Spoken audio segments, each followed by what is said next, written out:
के सेशन का पहला प्रश्न है, माउंट एवरेस्ट पर चढ़ने वाले एशिया के पहले नेत्रहीन पर्वतारोही कौन बन गए हैं?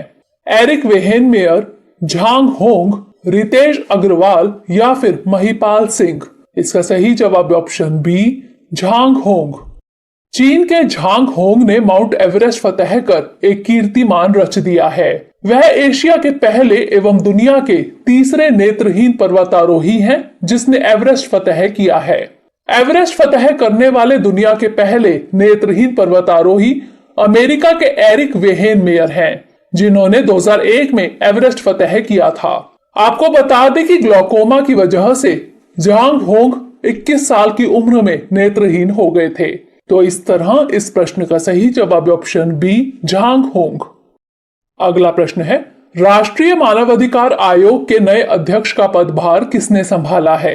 दीपक मिश्रा, सुनील बंसल, अरुण कुमार मिश्रा या फिर एच.एल. दत्तू? इसका सही जवाब ऑप्शन सी, अरुण कुमार मिश्रा। आज सुप्रीम कोर्ट के रिटायर्ड जज अरुण कुमार मिश्रा ने राष्ट्रीय मानवाधिकार आयोग के नए अध्यक्ष का पदभार संभाला।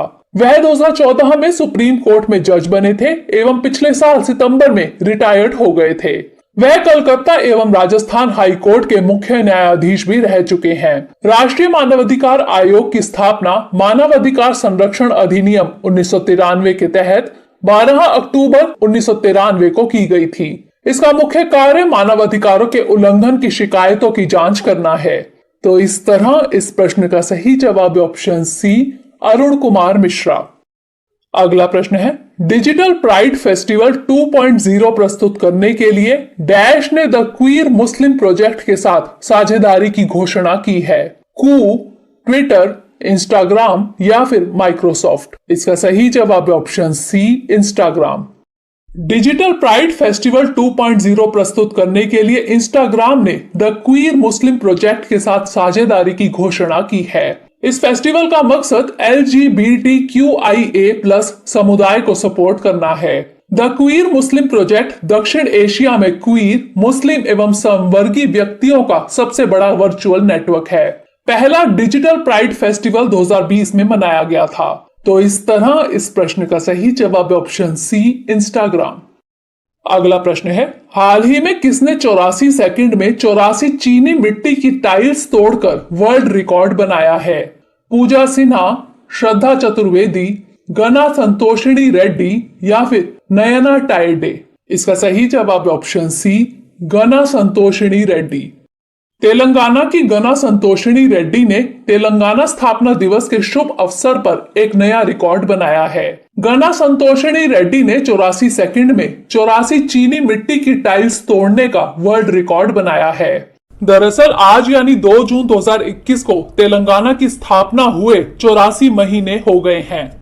इसलिए इस अवसर पर 13 वर्षीय बालिका गना संतोषिणी रेड्डी ने 84 सेकंड में 84 चीनी मिट्टी की टाइल्स तोड़ने का निर्णय लिया था। आपको बता दें कि 2 जून 2014 को आंध्र प्रदेश से अलग कर भारत का एक नया राज्य तेलंगाना बनाया गया था। तो इस तरह इस प्रश्न का सही जवाब ऑप्शन सी, गना संतोषिणी रेड्डी।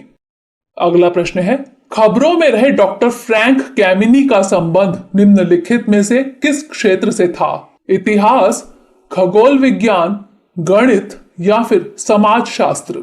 इसका सही जवाब ऑप्शन बी, खगोल विज्ञान। गूगल ने आज अमेरिकी खगोल शास्त्री डॉक्टर फ्रैंक कैमिनी का डूडल बनाकर उन्हें सम्मानित किया है। वह न केवल खगोल शास्त्री थे बल्कि समलैंगिक अधिकार कार्यकर्ता थे। आपको बता दें कि कैमिनी ने हार्वर्ड विश्वविद्यालय से खगोल विज्ञान में डॉक्टरेट की उपाधि प्राप्त की थी। 1957 में वह आर्मी मैप सर्विस के साथ एक खगोल शास्त्री बन गए, लेकिन सरकार द्वारा LGBTQ समुदाय के सदस्यों को संघीय रोजगार से प्रतिबंधित करने के कुछ महीने बाद उन्होंने अपनी नौकरी खो दी। कैमिनी ने सरकार पर मुकदमा दायर किया और 1961 में अमेरिकी सुप्रीम कोर्ट ने पहली गे राइट्स अपील दायर की। उन्होंने अमेरिकन साइकियाट्रिक एसोसिएशन द्वारा समलैंगिकता को एक मानसिक विकार के रूप में वर्गीकरण करने को चुनौती दी। 2011 में वॉशिंगटन डीसी में कैमिनी का निधन हो गया। तो इस तरह इस प्रश्न का सही जवाब ऑप्शन बी, खगोल विज्ञान। अगला प्रश्न है, निम्नलिखित में से किसने पहली Asia Pacific public sector cyber security executive council launch की है?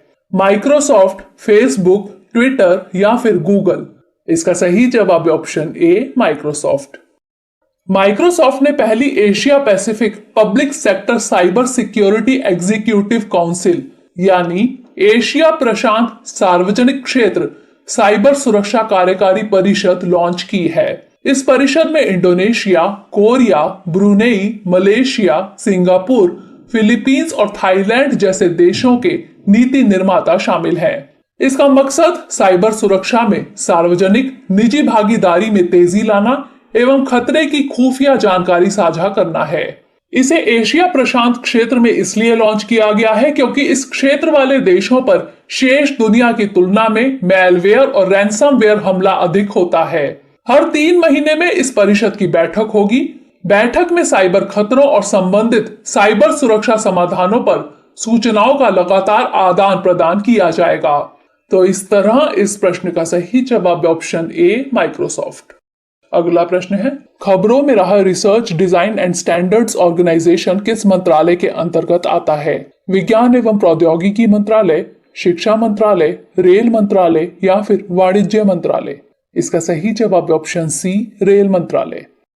भारतीय रेल के संस्थान आरडीएसओ यानी research design and standards organisation एक राष्ट्र एक मानक योजना के तहत एसडीओ यानी स्टैंडर्ड डेवलपिंग ऑर्गेनाइजेशन घोषित होने वाला देश का पहला संस्थान बन गया है। आपको बता दें कि एक राष्ट्र एक मानक योजना का क्रियान्वयन BIS यानी ब्यूरो ऑफ इंडियन स्टैंडर्ड्स द्वारा किया जाता है। इस योजना के तहत किसी संस्थान को एसडीओ की मान्यता दी जाती है। आरडीएसओ को एसडीओ की मान्यता 3 साल के लिए दिया गया है।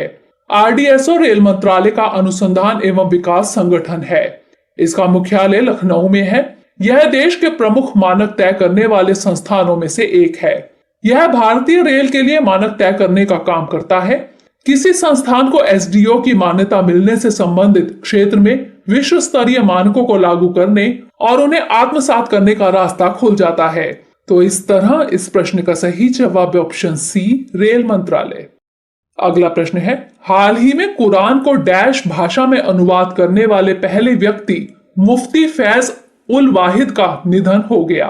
असमिया, गोजरी, भोजपुरी या फिर हिंदी? इसका सही जवाब ऑप्शन बी, गोजरी।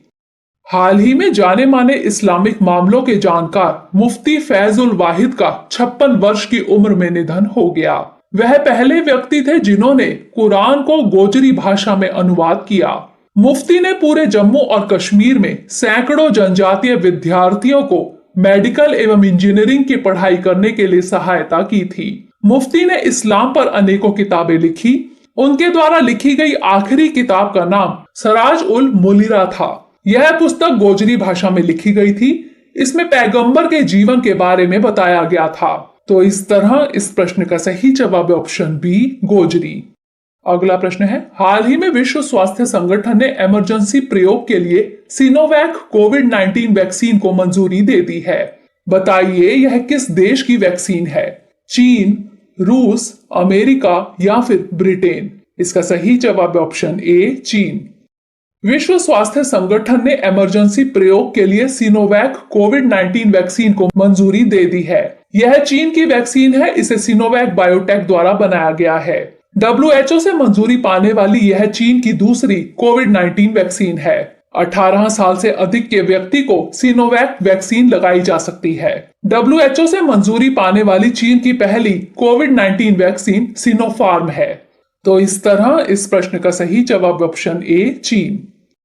अंतिम प्रश्न है, खबरों में रहा स्वास्तिक तकनीक का मुख्य प्रयोग क्या है? पानी को कीटाणु रहित करना, धान में लगने वाले कीटाणुओं को दूर करना, पीपीई किट, मास्क आदि को सैनिटाइज करना या फिर लोकस्ट अटैक को रोकना? इसका सही जवाब है ऑप्शन ए, पानी को कीटाणु रहित करना।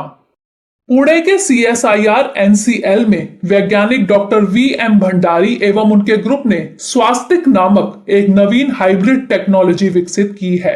विज्ञान एवं प्रौद्योगिकी विभाग की जल प्रौद्योगिकी पहल की सहायता से यह तकनीकी विकसित की गई। यह तकनीकी पानी को पूरी तरह कीटाणु रहित कर देती है। स्वास्तिक का पूरा नाम safe water and sustainable technology initiative from Indian knowledge base